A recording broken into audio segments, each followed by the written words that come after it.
If you're like me, then you've seen the t-shirt crochet beautiful purses all over your timeline. Well, I'm going to show you a way to do this with just a plain black purse, some t-shirts, a curved needle, and thread. Let's try it before you buy it. First thing we're going to do is learn how to make the t-shirt yarn. You're going to get an assorted amount of t-shirts in the colors you like. You're going to cut them up into long rectangles. Then you're going to fold them up as much as you can and then cut them in strips. You want to use as much of the t-shirt as you possibly can. Take advantage of all the material because you're going to need a lot of different t-shirts. Surprisingly, t-shirt yarn is so easy to make. You literally just pull on the t-shirt. You want to get t-shirts that have a high count of cotton, 100% cotton, maybe with a little stretch, but mostly just 100% cotton. This is an upcycle t-shirt purse I made a few years ago, and I hot glued it on an old purse I found, so you can do that as well. Doing this is pretty simple. You get your purse. I find that something that is kind of thick, that's not really thin. This is like a pleather purse that I'm using.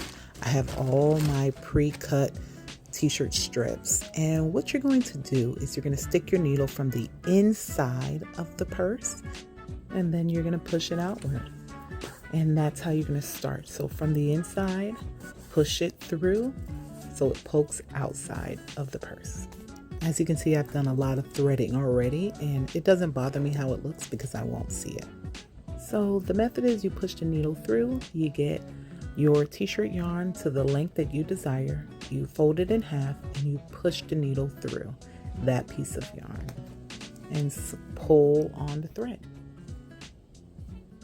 You're going to want to push that needle right back in that hole you just created, and it's going to go back into the inside of the purse, but this time you're just going to use the needle and curve it so that it's about 1 inch away from that puncture, and you push it through, and then you can just get your next piece of yarn and push that through the needle and do the same method.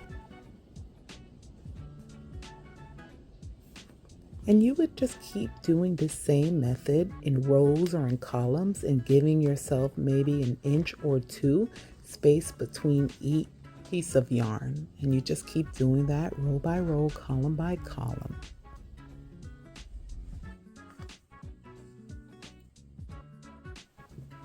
You'll notice it starts to fill out. That's why I said give yourself space.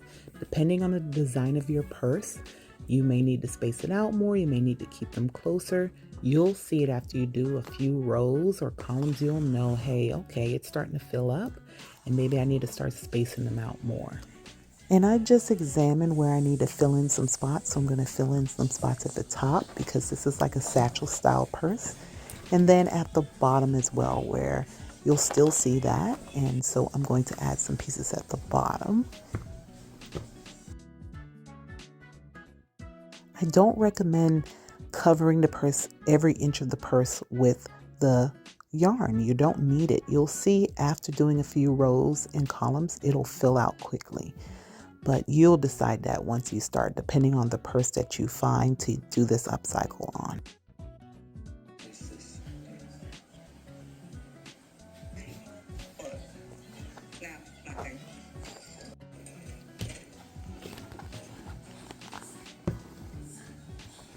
As you can see, after doing a whole row, it gets pretty full. So I did 2 of those, and then that was fine. And then I needed to fill in some spots at the top of my purse. Again, it was like a satchel, so I didn't want the top to show either. And so I filled that in.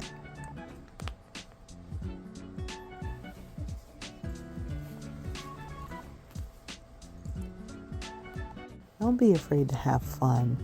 I can easily see how a purse like this can be like ombre, and you can do like different shades of orange or pink. Lastly, what I did was when I ran out of thread, I would just tie about 3 knots and then cut the string.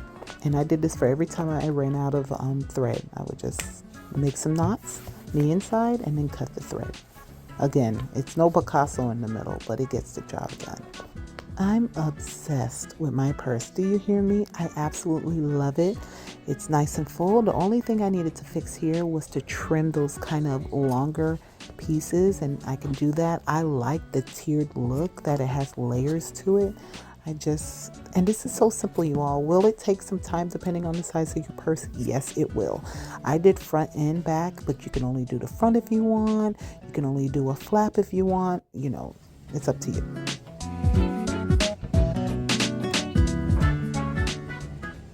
Hope you enjoyed this. And if you did, please consider like, sharing, and subscribing so I can bring some more of this type of content to you. Have a blessed day. And remember, get creative.